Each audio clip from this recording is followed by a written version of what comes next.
법문 들으시는 모든 분들이 재앙은 소멸하고 소원은 성취해서 부처님 전에 복 많이 지으시기를 바라드립니다. 오늘도 재앙을 축복으로 만드는 금강경 해설 이상정멸분 이제 두 번째 시간이 되겠습니다. 지난 시간에 이제 체류비읍의 그 의미, 수브리존자의 체류비읍의 의미를 설명을 드리면서 아라한의 경지와 아누따라 삼역삼보리 경지가 어떻게 틀리느냐, 아라한과 아누따라 삼역삼보리에는 상당한 간격이 있었다. 즉 아라한의 경지에서 아누따라 삼역삼보리의 경지로 가기 위해서는 대승의 마음을 내고 수도하는 게 필요한데, 대승의 마음이라는 것은 일체 유심조의 진리를 깨우쳐야 되고, 공의 진리를 깨우쳐야 되고, 불의의 진리를 깨우쳐야 되고, 구족의 진리를 깨우쳐야 대승인의 마음을 내게 된다. 이제 이렇게 대승인의 마음을 내고 수도를 하면 절대 세계에 아마 들어가게 된다. 아마 이렇게 되겠죠. 근데 즉 아라한이 단 줄 알았죠. 수브리존자는 아라한이 최고인 줄 알고, 아라한은 더 배울 것이 없다. 무학 이런 표현이 나올 정도로, 응공, 대접을 받을 정도로 대단한 존귀한 존재다 이렇게 알고 자부심이 대단히 강했다가, 이제 그 다른 보살님들이 수기를 받고 이런 걸 보면서 나는 부처가 영원히 못 되나 이렇게 쭉 그런 열등감을 가지고 있다가 이제 어느 날 별로서 저렇게 보살처럼 수기를 받아서 부처가 되려면, 즉 아누따라 삼역삼보리를 얻고자 할진대는 어떻게 마음을 내야 되겠습니까? 이제 이게 금강경의 시작이 되고, 이것을 대승의 문을 열었다 그래서 대승의 시교다. 학자들이 그렇게 얘기를 해요. 근데 우리 백 박사님은 시교와 동시에 종교이기도 하다. 종교. 처음이요, 마지막이다. 알파요, 오메가다. 이런 뜻도 됩니다. 금강경만 잘하면은 대승인의 마음이 되고, 대승인의 연습을 해서 결국 밝아진다. 이런 뜻도 된다. 이 뜻입니다. 그래서 지난 시간에 체류비읍의 뜻을 말씀을 드렸고, 이렇게 태수비읍을 하면서 대승의 쪽으로 쭉 가서 결국 대승이 돼요.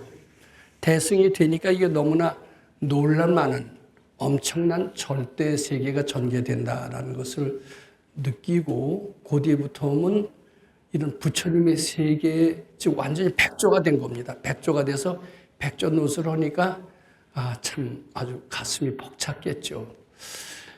이제 우리도 인생을 살다 보면은 갑자기 유명해지는 수가 있습니다. 갑자기 몇 단계 뛰어서 잘 되는 수가 있습니다. 이럴 때 이게 꿈이야 생시야? 나한테 이렇게 좋은 일이 있을 수 있을까? 이런 것을 아마 느끼는 경우가 종종 있을 겁니다. 특히 수도하는 사람들 중에는 수도가 헛되질 않아요. 그래서 어느 정도 쭉 가다가, 자, 이 수학적으로 표시하면 요게 이제 X축이죠. 여기 Y축입니다. 여기 이제 세월입니다. 이게 복력이에요. 이 수도의 세월이 쭉 가는데 이제 복력이 점점 커지는데 도대체 나아지는 것 같지 않아요. 근데 이게 꾸준히 하다 보면 어느 때 팍 뜁니다. 야, 공부가 헛되지 않았구나. 쭉 가다가 지금도 어때요? 공부가 잘 됩니까? 공부가 뭐 이렇게 지지부진해 이렇습니까? 근데 지지부진하다고 절대로 낙심하시지 마세요. 지지부진하지 않은 것처럼 보여도 도의 눈에 볼 때는 확실히 나아지는 게 보입니다. 나아지다가 이렇게 탁 튈 때가 있어요. 저는 참 오랫동안 수도 생활을 했습니다. 대학 졸업하고 이제 군대도 갔다 와서 사회에 진출하려고 할 때 그때부터 수도를 시작을 했습니다. 근데 아상을 죽이는 게 수도 생활 아니에요? 아상이 뭐냐? 잠, 식탐, 애욕, 하기 싫은 거, 이 등등. 이 본능을 거스리는 게 수도입니다. 이 본능을 거스리는 게, 본능을 따라 즐기는 게 인생의 사는 맛이라고 얘기하잖아요. 사랑을 즐기고, 낫집을 찾아다니고 어때 잠자는 낙도 좋습니다. 근데 우리는 거꾸로 가는 겁니다. 그런데 그 고생을 잔뜩 한데 고생도 하다 보니까 거기도 낙이 있더라고요. 고생만 있는 게 아니에요. 근데 이제 고생 기간이 좀 길었던 것 같습니다.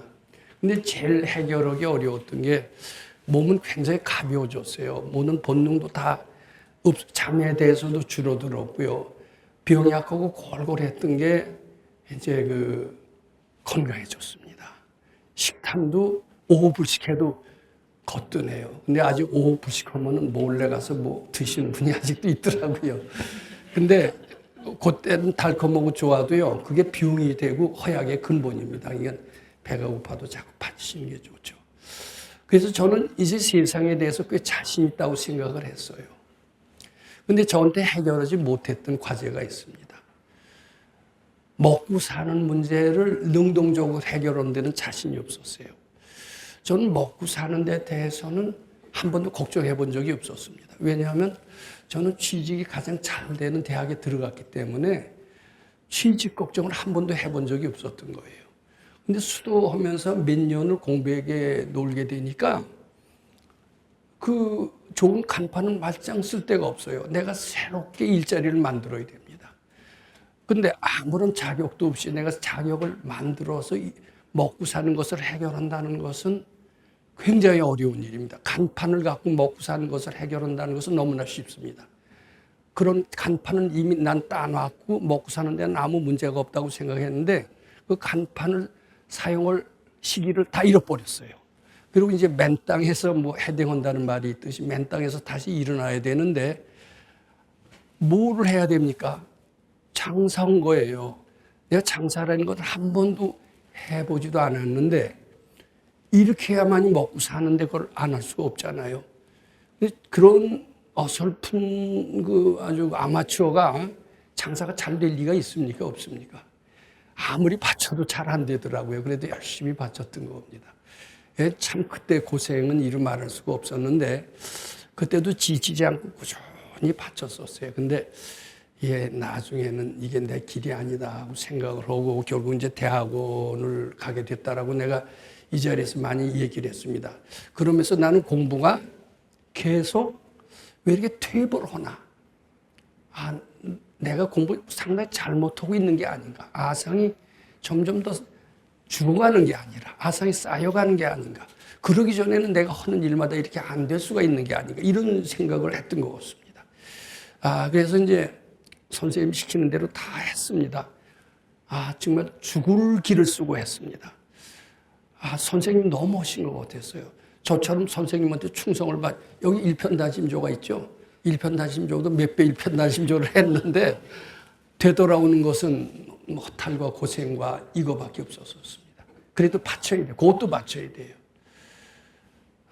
그래서 근데 그게 나중에 다 복이 되던데요. 그때는 몰랐어요.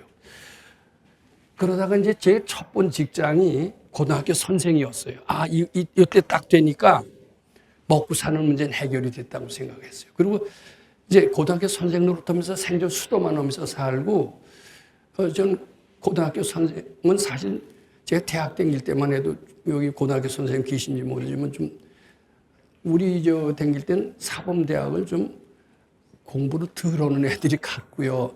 우리 같은 사람이 사범대학 안 간다고 그랬던 것 같습니다. 근데 어떻게 고등학교 선생 된 걸 이제 감지덕지 했어요. 나 이제 수도만 하고 만족하고 살겠다고 그랬는데, 그거 되게 고되더라고요. 그래서 1년 만에 딱 직장을 옮겼습니다. 전문대학 교수가 됐어요. 근데 너무 고단해서 옮겼어요. 그리고 저는 대학원을 나왔으니까 전문대학 교수가 될 수가 있었던 겁니다. 근데 너무나 좋아요. 이게 뭐가 좋으냐 하면은 수업 시간은 절반으로 줄고 봉급은 2배가 많아요. 그리고 전문대학이지만 교수님 소리를 듣고 이게 별천지에 온 것 같아요, 제가. 정말 기분이 그때처럼 좋았던 때가 없었던 것 같습니다. 이 공부가 헛되지 않았구나.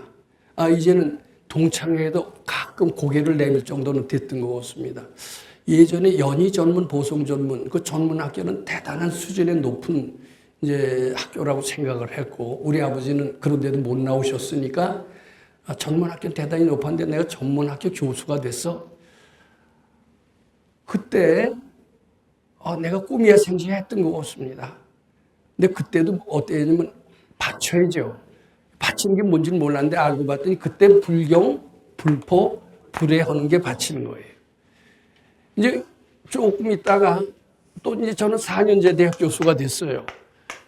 근데 여기는 그때만 그렇지 않아도 또 상당히 좋았어요. 심지어는 저 지방의 모 대학에 있는, 부산에 있는 모 대학에 있는 그 친구가 이제 서울에 있는 대학으로 왔습니다. 대학 교수는 생각보다 되기가 어려운 데입니다. 그러니까 이제 저도 좋았지만 부인도 되게 좋았어요. 그러니까 부인한테 들뜨지 마. 대학 교수 부인 된 거 들뜨지 마. 지금 생각해보면 모두 꿈 같은 얘기처럼 들립니다. 근데 좀 들뜨던데요, 그때. 들뜨지 않는 게 바로 불경, 불포, 불회예요. 근데 그 교수 됐다고 그렇게 들뜰 수가 있는데 만약 부처가 되었다고 생각하면 들뜰까요? 안 들을까요? 부처님 세계, 절대 세계에 들어갔다. 그럼 들뜨죠. 온갖 경천을 다 당하다가 야, 우주가 내 주인, 내가 우주의 주인이다. 나를 경천할 사람이 없다. 내가 다 갑이다. 그게 바로 불경, 불포, 불회가 되는 겁니다.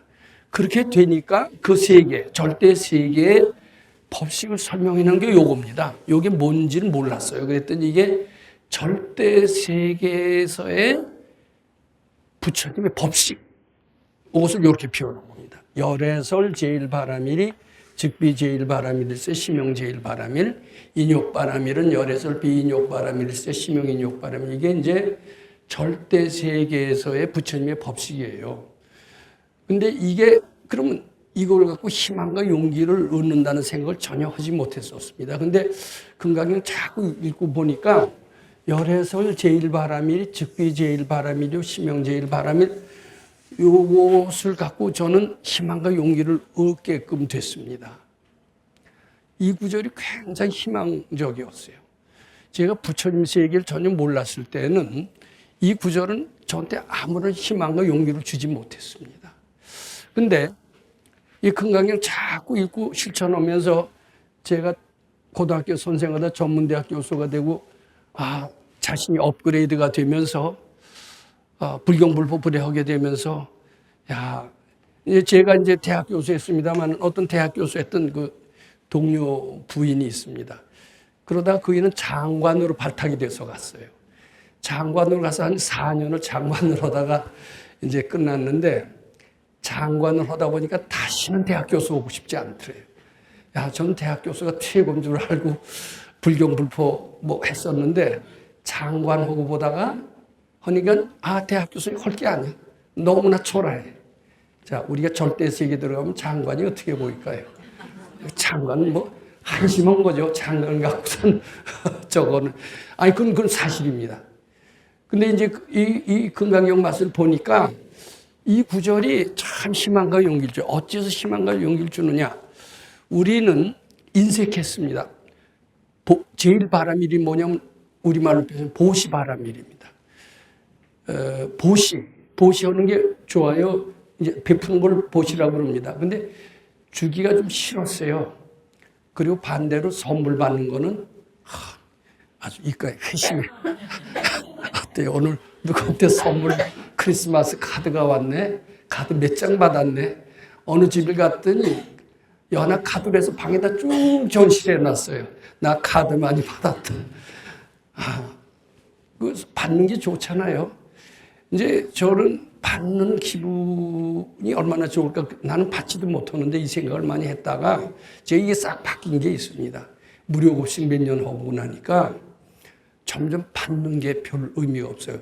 예전에 연합카드 쭉 방에다 전시해놨던 그 사람이 뭐 복을 빌어주기 위해서 방에다 전시했다면 괜찮은데 복을 빌어주기 위해서 방에다 전시했을까요? 폼 잡으려고. 폼 잡으려고 그랬겠죠. 근데 폼 잡은 게 처음에 그때 가서는 부러워 보였는데 그때는 그 괜찮은 교수였거든요. 근데 좀 한심해 보여요. 그리고 그 뒤에는 주는 게 좋아지는 겁니다. 근데 주는 것도요, 처음에는 억지로 줬어요. 근데 나중에는요, 자연스럽게 주어져요. 자, 요거 잘 보세요. 열애설 제일 바라는 일이 뭐냐 하면 부처님이 주시는 것은 아주 자연스럽게 주는 거예요. 티내지 않고 주는 거예요. 억지로 줄 때는 티내요, 안 티내요? 나 줬어. 나는 요번 달에 얼마 보시했어. 요 티내고 하는 겁니다. 근데 부처님이 하는 보시는 어떠냐면 티내지 않아요. 티낼 필요가 없어요. 그건 너무나 당연하고 또 필요한 것이기 때문에 자연스럽게 하는 보시예요. 이것이 열애설 제일 바람일입니다. 저는 열애설 제일 바람일이 뜻이 뭔지도 몰랐는데 제가 무료급식 꽤 오래 했죠. 하면서 완전히 바뀌었어요. 받는 기쁨이 그렇게 크고 어렸을 땐 세뱃돈, 크리스마스 카드 이제 점점 이제 바뀌면서 주는 게 좋아지면서 주는 것도 티내면서 주죠. 폼 잡으면서 주다가 그 뒤에는 티 안 나게 주는 걸로 연습을 하자. 그러다 티 없는 것도 점점 자연스럽게 됩니다. 근데 그게 기쁨이 안 나는 거 같죠? 좀 딱 이름도 쓰고 어때요? 당신 대단한데 이 소리 들어야 기분이 좋은 걸로 알았는데 안 그렇던데요. 티 내는 것 자체가 좀 필요해요. 조용히 하고 싶어졌어요. 부처님이 이래서 훌륭하구나. 근데 그렇게 해야 들어오는 게 굉장히 커요. 왜 이렇게 티내고 하면요, 복이 들어오다가도 싹 나가는 것 같아요. 티내고 하고 싶죠. 근데 그러시지 마시고 자연스럽게 하면요, 이 굉장히 티내고 하면 복이 유한한 것을 느낍니다, 저는. 근데 티내지 않고 하면은 굉장히 큰 것을 느껴요. 전 그런 맛을 몇 번 봤다고 생각합니다. 그러니까 부처님이 열애설 제일 바라미는 부처님이 하는 보시는 티내지 않고 당연하고 즐겁게 하는 보시를 얘기하는 겁니다. 근데 이 말만 들어도 굉장히 희망과 용기가 솟아요.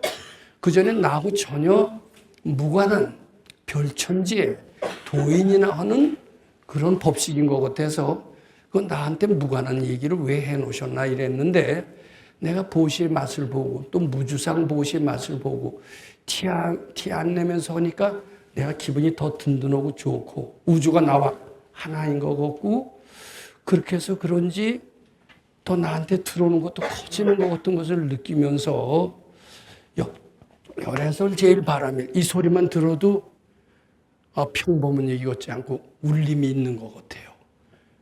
이제 금강경에 재미가 있어지는 거죠. 근데 이 도통을 하려면요, 누가 그래 금강경을 하루에 1000독을 읽고 이래서 도통하는 게 아닙니다. 금강경 즐겁게 읽어야 돼요. 그리고 새벽 잘시에 와서 새벽이 기다려지는 그런 금강경을 읽을 때, 그리고 이런 구절이 재미가 있을 때, 그러면 저절로 부처님으로 닮아가게 됩니다. 열애설 제일 바람일은 그건 부처님은 자연스럽게 하는 보시오, 티 안 내고 하는 것이요. 너무나 즐겁게 하는 보시는 우리들이 티내고 폼 잡고 억지로 하는 보시와는 전혀 틀리죠. 우리들이 티내고 하는 보시, 억지로 하는 보시는 유한한 복이지만은 이 복은 무량무변한 공덕입니다. 저는 요새 와서 그걸 가끔 느낍니다만은 참 제가 별로 한 것도 없는데 주에서 반응이 굉장히 크고 그것도 반응이 일시적이 아니라 꽤 오래 지속이 되는 것을 보면서 역시 공부는 하는 게 참 좋겠구나, 금강경 하는 것이 참 좋겠구나 하는 것을 저는 종종 느끼면서 예전에 장사하면서 어렵게 고생했던 것, 그때 이제 뭐가 어려웠냐면 장사 자체가 어려웠던 게 아니었어요. 제가 도인의 지시를 받으면서 장사를 하지 않았다면 그냥 내가 스스로 장사를 했다면 하나도 그 장사는 고생이 아니었을 거예요. 왜냐하면 수틀리면 관두면 되니까. 장사하면서 고생할 이유가 없죠. 근데 난 장사하면서 왜 고생을 했냐면 장사가 죽기보다도 하기 싫은데 하기 싫어서 다른 데 취직자를 구해놓고 선생님 저 장사 죽어도 못하겠어요. 다른 데 가겠어요. 그러면 가지 못하게 하시는 거예요. 그게 괴로운 거예요. 그러니까 장사가 괴로운 거예요. 이게 지금 아니 소리 하지 않고 내하기가 그렇게 어렵더라고요. 내하는 게 어려운 거지 장사 자체가 어려운 것은 아니었어요. 수도하는 장사는 어려웠습니다. 제가 하기 싫은 장사를 도인의 지시에 의해서 할 수밖에 없었고, 내할 수밖에 없었고, 아니하고 싶었는데 내하는 고통은 그렇게 큰 거였습니다. 살점을 띄어내는 것처럼 아팠고, 체중이 줄다 바닥 상태 50kg까지 내려갔던 적이 있습니다. 그게 어려웠던 거예요. 제가 장사하기 어려웠다니까 제 체질이 적성에 안 맞아서 어려운 거겠죠. 체질에 안 맞았고 제가 정해서 오지 않으면 한 달만 놓고 때려치면 관두는 거예요. 하나도 고생도 아니죠. 근데 관두고 싶어도 관둘 수가 없는 게 고생인 거예요. 그리고 내하고 언제까지 장사하느냐. 즐거워질 때까지 하래요. 즐거워질 때까지 해야 되는데 그게 안 됐죠. 결국은. 근데 그때 하는 연습을 철저히 했던 것은 저한테 큰 소득이었습니다. 제가 몇 번 보따리 쌌지만 보따리 다 싸놓고 했는데 안 된다고 그러니까. 근데 선생님 말씀 복종해야죠. 선생님 말씀 생명보다 더 소중했습니다. 그때 했던 것이 나중에 학문할 때 써먹었어요. 언제 써먹었냐. 우리 지도교수 성격이 X. 막 시켜요. 실력도 없으면서. 근데 아니 소리 오면 잘려요. 그때 하는 것을 언제 배웠냐. 식당할 때 배웠던 거예요. 그래서 제가 좋은 논문을 쓸 수 있었다고 얘기하는 겁니다. 제 재주가 좋아서 좋은 논문을 쓴 게 아닙니다. 하는 정신. 그의 말 같지 않은 말도 부처님 말처럼 소중히 여기고 섬기는 거기에서 좋은 말씀을 썼던 겁니다. 그래서 그렇거니까 학문이라는 게 그전에 되게 싫었거든요. 공복이 좋아하는 사람이 있습니까? 노동이 좋은 사람이 있습니까? 없죠. 근데 그것도 도인이 시키시는 노동은 아니오면 안 돼요. 도인이 시키시는 공부는 아니오면 안 돼요.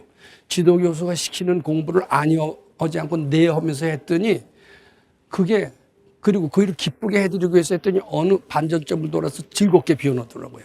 공부도 즐겁게 변하고 노동도 언젠가 즐겁게 변할 겁니다.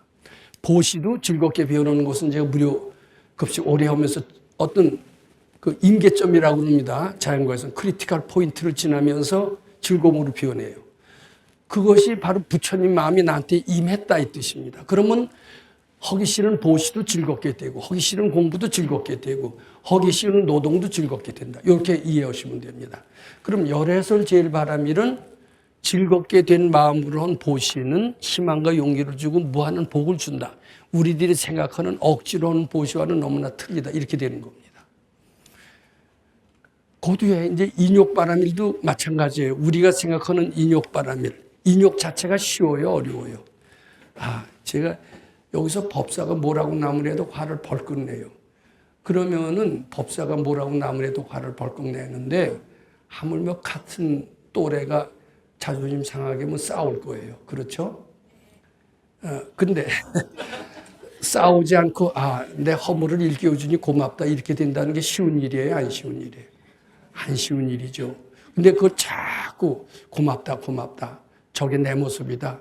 저 개지랄 같은 저 성격이 내 모습이다. 감사하다. 자꾸 그러면 결국은 그 형편없이 아주 철면비처럼 노는 게 고맙게 느껴지고 언젠가 그게 고맙게 느껴질 때가 있는 겁니다. 제가 가끔 얘기하는 어떤 분이 많은 전철 버스 속에서 어떤 여자분이 실수로 그랬겠죠. 발을 꽉 밟았대요. 그럼 보통 사람 같으면 싹 짜려고 너 눈 없어? 근데 이분은 이제 인욕을 많이 했어요. 죄송합니다. 그것도 종종 제가 실수로 발을 잘못 놨군요. 그랬더니 그러니까 그때 진심 닦을 수 있었던 거예요. 근데 이게 보통 수도하지 않는 에서는 있을 수가 없습니다. 근데 수도하는 사람은 그 견디기 어려운 자존심 상하게 하는 그런 것들이 자기의 진심을 닦을 수 있게 하는 그런 고마운 부처님이 주시는 선물로 알게 되면서 그런 일이 하나도 힘들지가 않은 거예요. 그러니까 부처님이 말씀하시는 인욕바람일은 즐거운 인욕바람일이다 이 뜻입니다. 근데 이게 중생 세계에서 이해가 갑니까? 안 갑니까? 그러니까 열해설 인욕바람이라 요 얘기만 들어도요. 전 기분이 꽤 좋았던 때가 있습니다.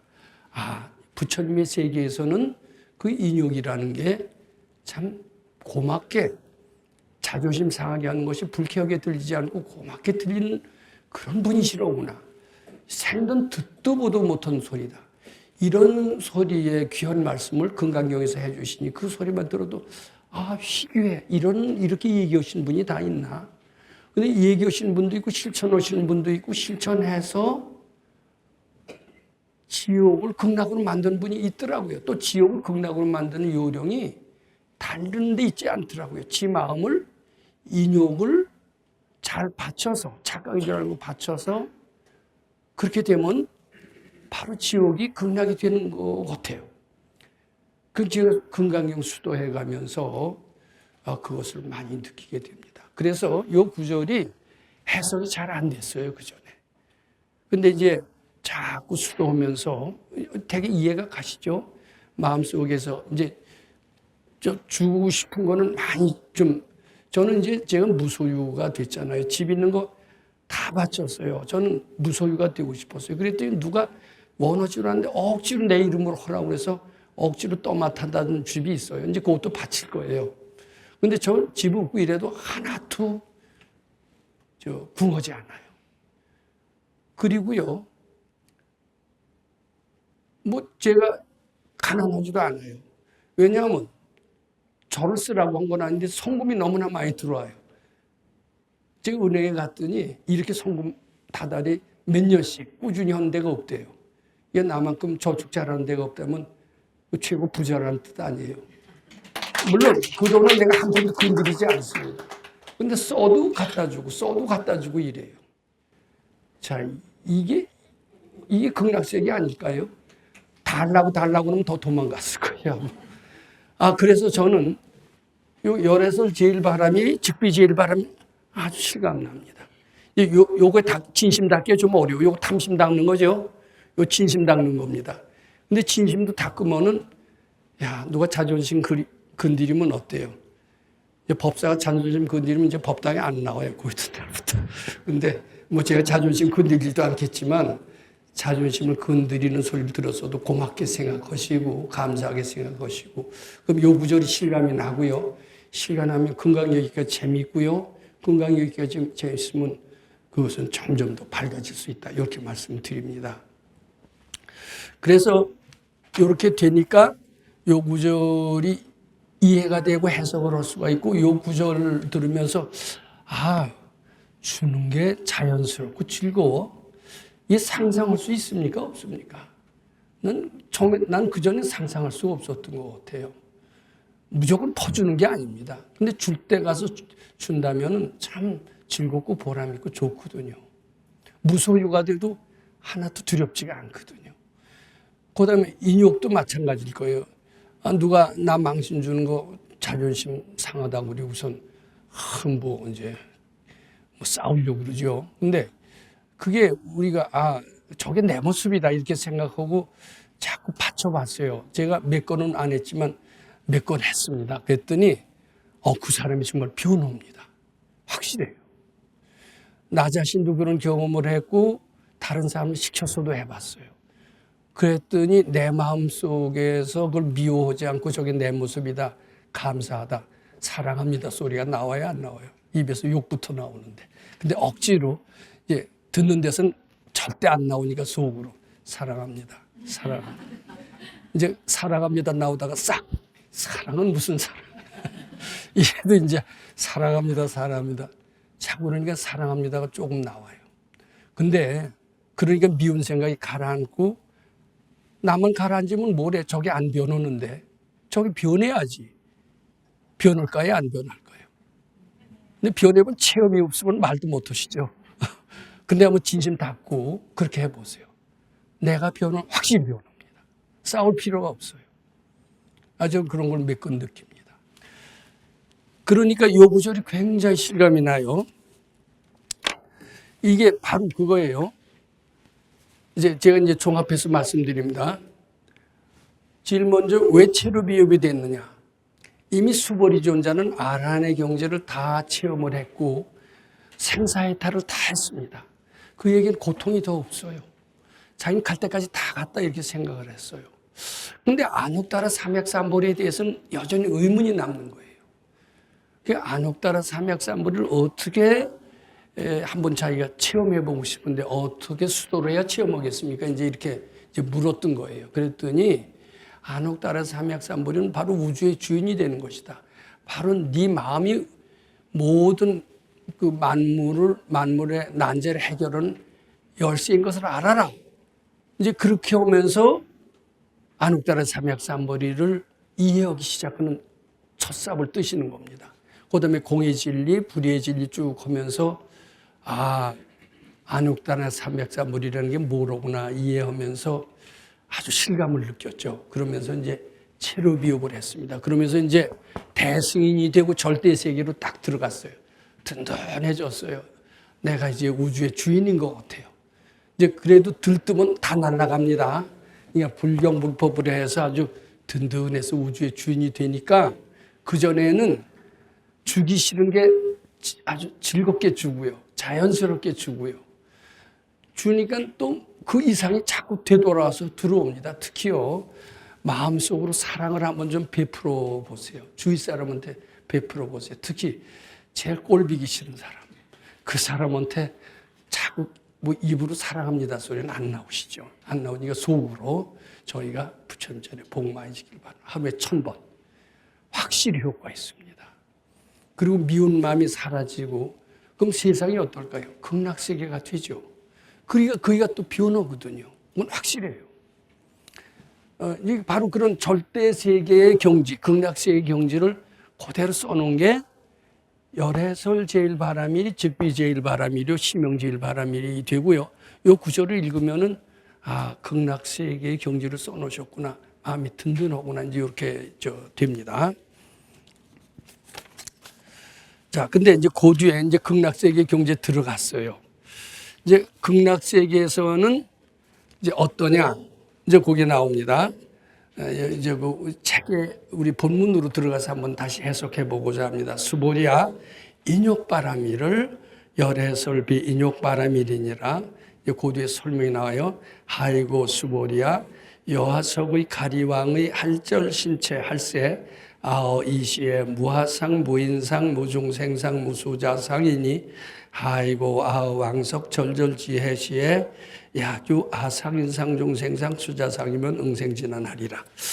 자, 요 구절이 나옵니다. 자, 요거 좀 상당히 재밌는 구절인데 여기 여러 가지 의미가 있으니까 요걸 갖고 한번 좀 잘 검토해 보도록 하겠습니다. 여기 이제 무슨 인물이 등장하냐면 가리왕이 등장합니다. 가리왕이 등장하고요. 요 또 누가 등장하죠? 인욕선인이 등장하죠.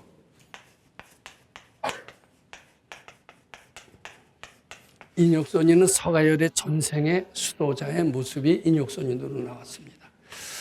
그런데 왜 금강경에 가리왕이라는 이런 존재를 등장을 시켰으며 또 인욕선인의 존재를 등장시켰을까? 여기 의미가 있습니다. 이 사람은 말하자면 이 왕입니다. 왕이니까 이제 말하자면 세상식으로 보면 영웅, 호골의 호골, 복 지은 사람, 능력 있는 사람,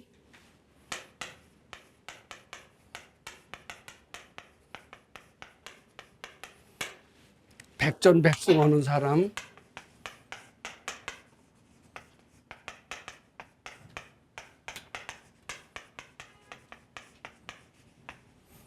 전쟁에 나서 백전백승해야 영웅호골이 되고 영웅호골이 돼야 임금이 되는 거 아니겠어요?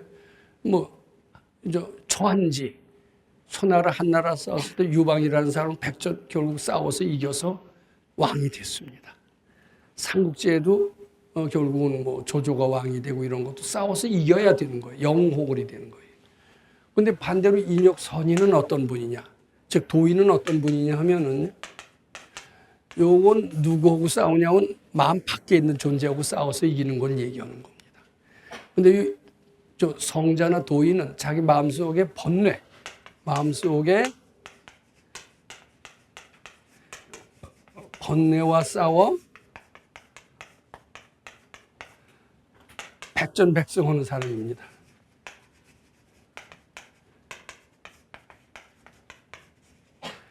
마음속에 번뇌와 싸워서 다 제거해서 아상이 죽은 사람이 이제 인욕선이고요. 마음 밖에 수많은 존재들을 다 물리치고 승리한 사람이 말하자면 왕이 되는 겁니다. 여기 왕과 도인을 딱 등장을 시켰습니다. 그래서 결론이 뭐가 나냐면은 요 도인이 승리하는 것으로서 여기 이제 결론을 맺습니다. 너희들은 왕의 삶을 살지 말고 마음의 번뇌를 싸워서, 그러니까 마음 밖에 적들을 다 물리친 왕의 길을 걷지 마라. 능력 있는 사람의 길을 걷지 마라. 마음속의 번뇌를 다 물리친 성자의 길을 닮아라. 이런 그 메시지가 이 안에 담겨 있습니다. 자, 그런데 어째서 이 마음속에 있는 번뇌를 물리친 것이 이 능력 있는 왕의 위력을 어떻게 물리칠 수가 있었을까? 여기 이제 그 다음에 나옵니다. 어째서 그런지 우리가 이것을 알아야 됩니다. 우리 이걸 모르기 때문에 이 길을 가는 사람은 아무도 없어요. 다 이 길만 가려고 그럽니다. 다 백전백승하고 능력을 키우고, 요새는 자격 시험을 치우고 고시를 패스하고 인류 대학을 가고, 그래서 능력을 키워서 세상을 석권하고, 이제 이 길이 우리가 지금 가는 길입니다. 근데 그 길이 다가 아니다. 왜냐, 이 길도 있다. 이 길이 더 현명한 길이다. 라는 것을 저는 보여주시기 위해서 가리왕을 등장시키고 인혁선을 등장시켰다고 생각합니다. 자, 그런데 이게 어떻게 이것보다 나을까? 요거 설명을 잘 해야 돼요. 근데 여기 어떻게 표현되어 있느냐 하면은, 수보리야, 이제 여하석의 가리왕한테 이제 칼로 막 휘두르면서 이렇게 자기 몸을 이제 무참하게 난도질을 하려고 했는데, 자기는 그때 전혀 흔들리지 않았다. 무아상, 무인상, 무중생상, 무수자상이다. 이런 표현이 나옵니다. 자, 제가 우선 인욕선이는 이제 가리왕의 이제 스토리가 이렇게 됩니다. 임금이 사냥을 나왔어요. 궁녀들을 다 데리고 사냥을 나왔어요. 그러다가 이제 뭐 사냥을 했는지 쿨고 이제 잠을 자는 겁니다. 잠을 자는데 궁녀들이 어디 갔는지 다 없어졌어요. 눈 뜨고 이 궁녀들이 어디 갔나고 봤더니 웬 점잖게 생긴 어떤 도인 밑에서 법문을 쭉 듣고 있거든요. 자기를 돌보지 않고 도인 밑에서 법문을 들으니까 이제 질투의 불이 났던 겁니다. 그래서 이제 딱 찾아가서 너 뭐 하는 놈이냐 이제 거두절미하고 그랬겠죠. 그랬더니 난 산속에서 수도하는 사람이요, 인욕을 닦는 사람이요. 너 화 안 내? 정말 화 안 내? 그러면서 이제 칼로 뭐 여기 잘랐다는 겁니다. 화 안 나? 화 안 나? 왼팔을 또 잘랐대. 화나? 화 안 나? 화 나는지 안 나는지 어떻게 증명해봐 그랬더니, 이제 그 기록에서는 그랬어요. 내가 화를 안 낸다면 이 팔다리가 다시 살아날 것이다 이랬대요. 그랬더니 팔다리가 다시 살아났대요. 살아나니까, 임금이 어떻겠어요? 기가 막히죠. 기적이 나오니까. 그런데 하늘에서는 돌비가 내려서 이 가리왕을 죽였다. 이런 얘기가 나옵니다. 그건 꼭 사실이 아닐 수도 있습니다. 전 비슷하게 얘기를 합니다. 근데 이 얘기는 시간 관계상 오늘 여기서 끝내고요. 다음에 더 재미있는 얘기로. 아니, 이렇게 해야 인욕바람이, 즉비 인욕바람이 재미가 있지, 그냥 뭐 써놓으면 재미가 없잖아요. 실감나는 신뢰가 있어요. 이 도인 앞에서는 안 돼요, 그게. 예, 오늘 여기서 마치도록 하겠습니다. 감사합니다.